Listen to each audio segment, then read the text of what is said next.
Olá, meus caros. Vamos conversar um pouquinho a respeito de variação cambial e da forma de tributação dos resultados dessa variação? Antes de entrar no tema, acho que é interessante fazer uma pequena introdução.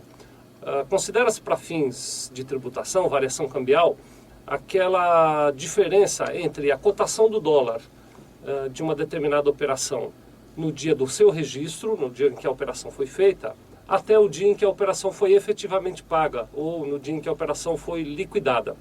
Vamos tentar construir aqui um exemplo. Digamos que uma determinada empresa importou um produto que tinha um custo de $100 naquele produto.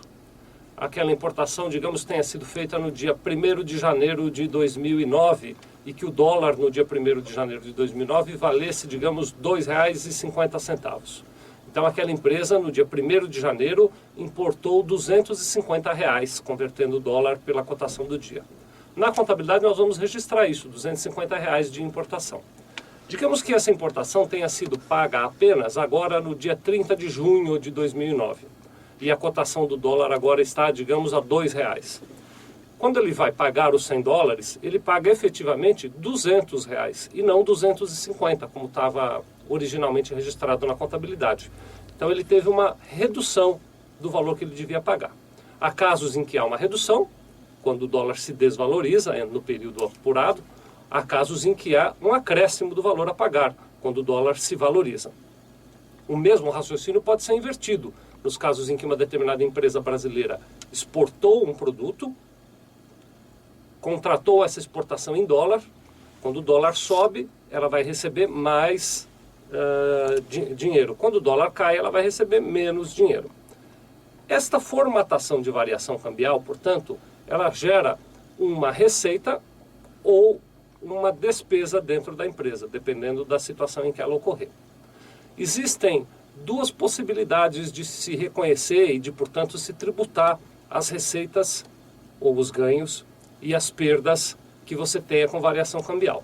A primeira possibilidade é todo final de mês, quando você efetuar o levantamento do balanço da sua empresa, você considerar a variação cambial comparando as diversas cotações de dólar dos contratos que você tem com a cotação do dia do fechamento daquele balanço, ou seja, do último dia de cada mês.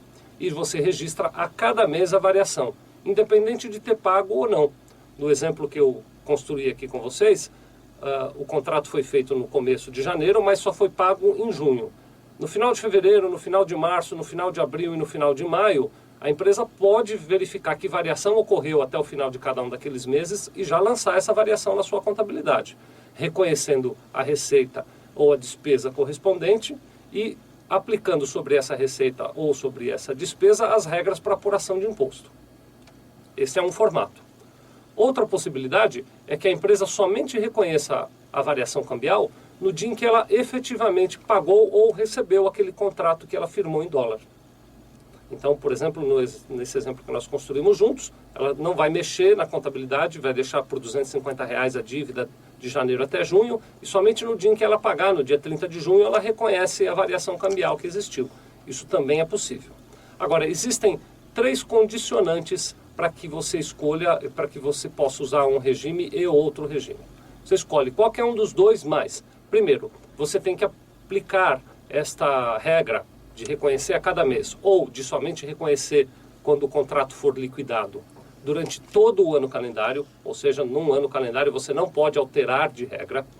A segunda condicionante é que você aplique isso para todos os ativos e para todos os passivos que estão registrados na sua contabilidade e que estão sujeitos à variação cambial, ou seja, você não pode aplicar isso somente a 1 ou 2 contratos, tem que aplicar a todos os contratos sujeitos à variação cambial.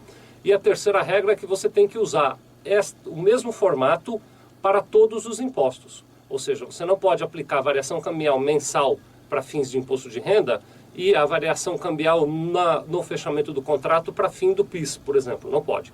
Tanto para imposto de renda, quanto para contribuição social, como para PIS e para COFINS, você tem que usar uma regra uniforme.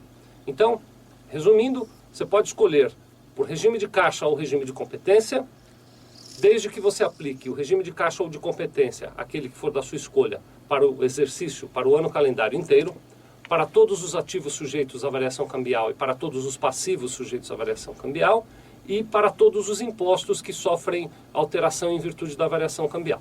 Muito bem? Obrigado.